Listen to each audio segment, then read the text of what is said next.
Yung mga kaming, ito mayroon nung order dito dumating, galing sa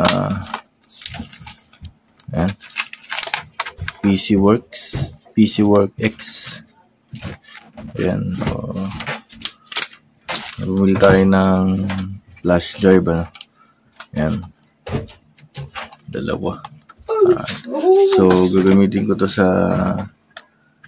ating mga operating system na Windows, tapos mga files na pang-install ng mga application sa Windows. So ito legit mga 3.2 USB 3.2 64GB dalawa. Yan, data traveler nakalagay sa kanya. So buksan natin. Natin kung legit. So may nabili kasi ako na flash drive pick. So ito ay trusted naman yung binila natin na PC Work X. So original siya. Yan, sila yung nakakaalam ng mga original na ganito. Yan. So ito yung tsura niya, ang laki. So kukunin ko lang yung yung flash drive na nabili kong peke. Papakita ko sa inyo. Yung mga kaming, ito yung nabili ko, So pakita ko sa inyo yung gig. Ayan, 128 tapos 256 yan. Sobrang taas, So pag ginagamit ko siya sa ang tawag dito, copy ng files, mabilis. So, pag ililipat ko na sa ibang computer, nagka-crash. So siya, pick. Tapos makikita mo 3.0 siya. Ayun, nakalagay. Ayan, Ultra Player 3.0. So ang 3.0 kasi color blue yung ganito.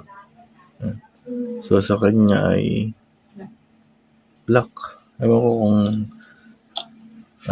pagkakaano ko pick. So meron akong original nito, SanDisk din.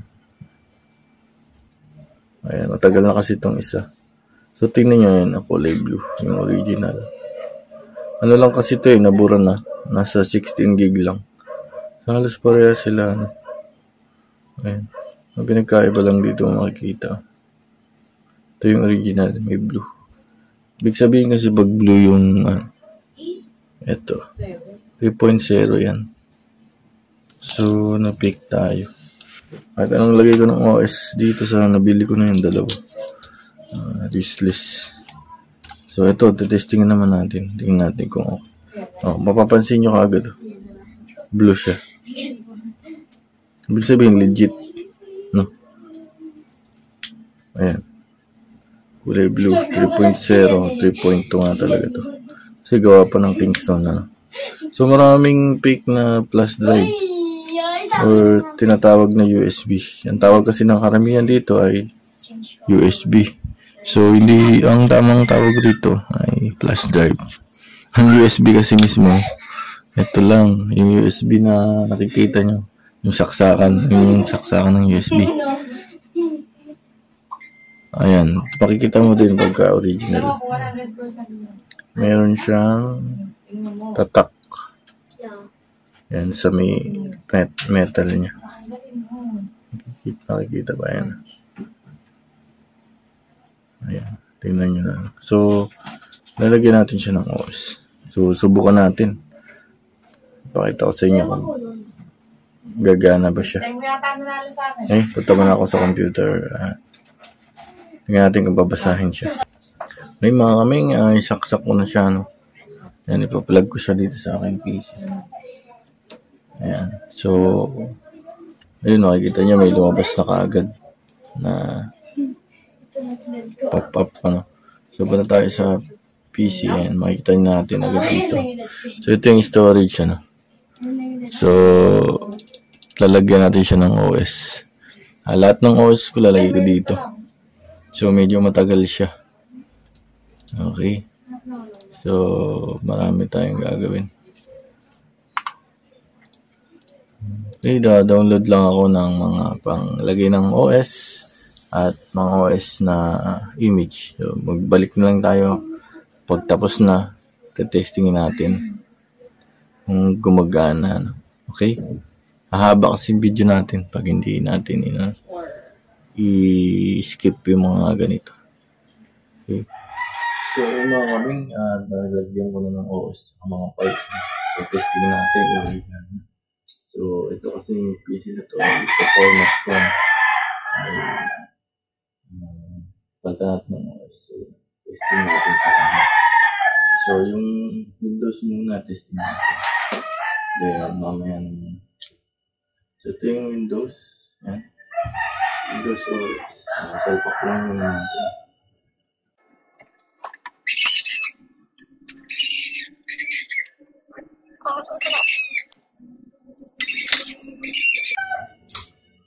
Yan natin.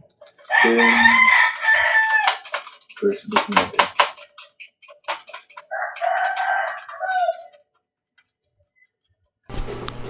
Okay mga kaming, yung nakikita nyo kulay sa monitor ay sa monitor lang yan. Hindi yan nakaka-affect sa ano. Ganyan lang talaga yan, may guhit yung monitor. Yan, i-select natin yung flash drive first boot para makita nyo kung gumagana yung OS natin.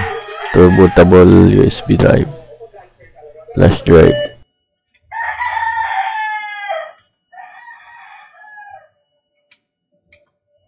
So ito gumagana yun. Ang basa niya, Kingston Data Traveler. Yan. So ito first boot lang natin yan.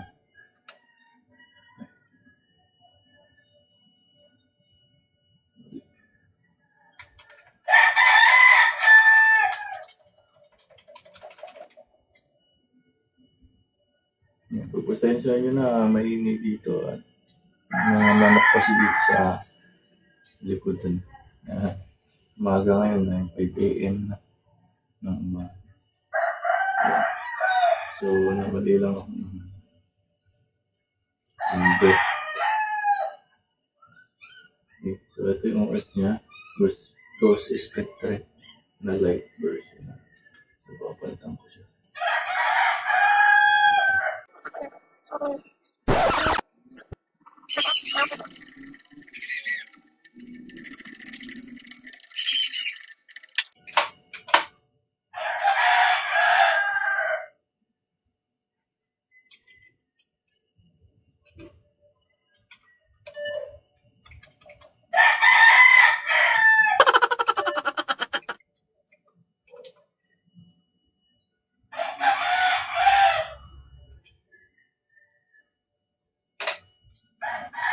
So, yan, gumana na siya, no? Windows, ang-install ko sa kanya. At ng Windows PE. So, yan. So, ito yung mga OS ko. Pakita ko sa inyo na malapit. Ayan, gumana na siya, no? Para nakikita nyo din yung USB. Ay, yung flash drive. Ayan. So, ito yung ating flash drive. Ayan, gumana. So, format natin siya.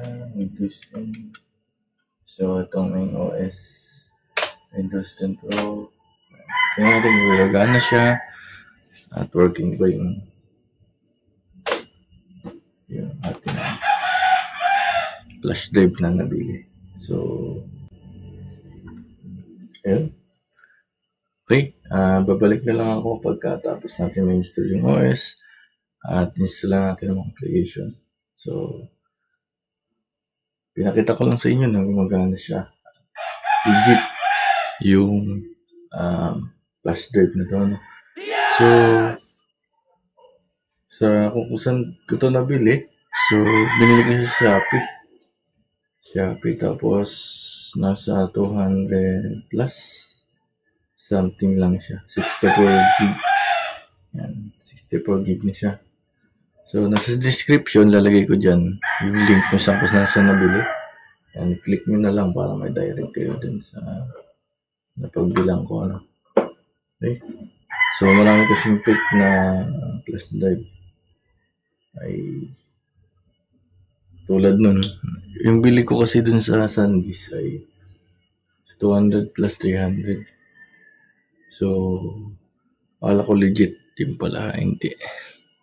Okay. So, balik tayo pagka install ko ng OS. Then, testing naman natin itong isang flash drive. Okay.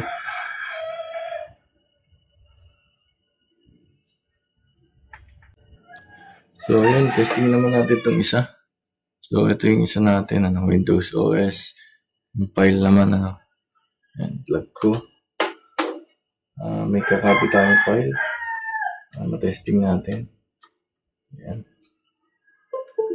Yan, tumunog siya. Ibig sabihin, binasa. So, yan.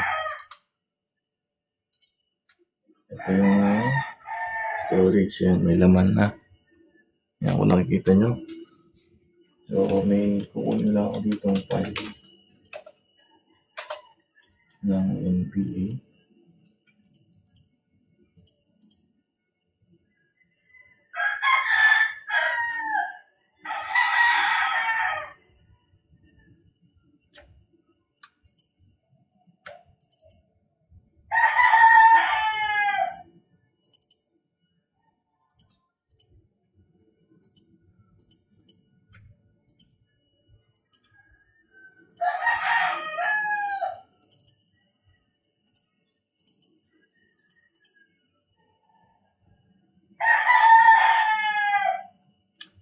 Okay, yan.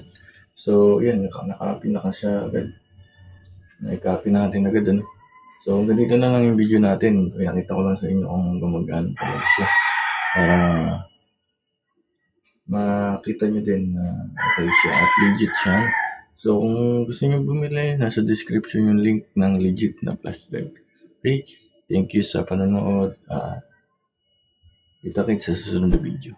And subscribe ka na. Hit mo yung bell para updated kapag may bago tayong upload sa susunod nating video. Okay, thank you for watching. Hanggang sa susunod. Bye-bye.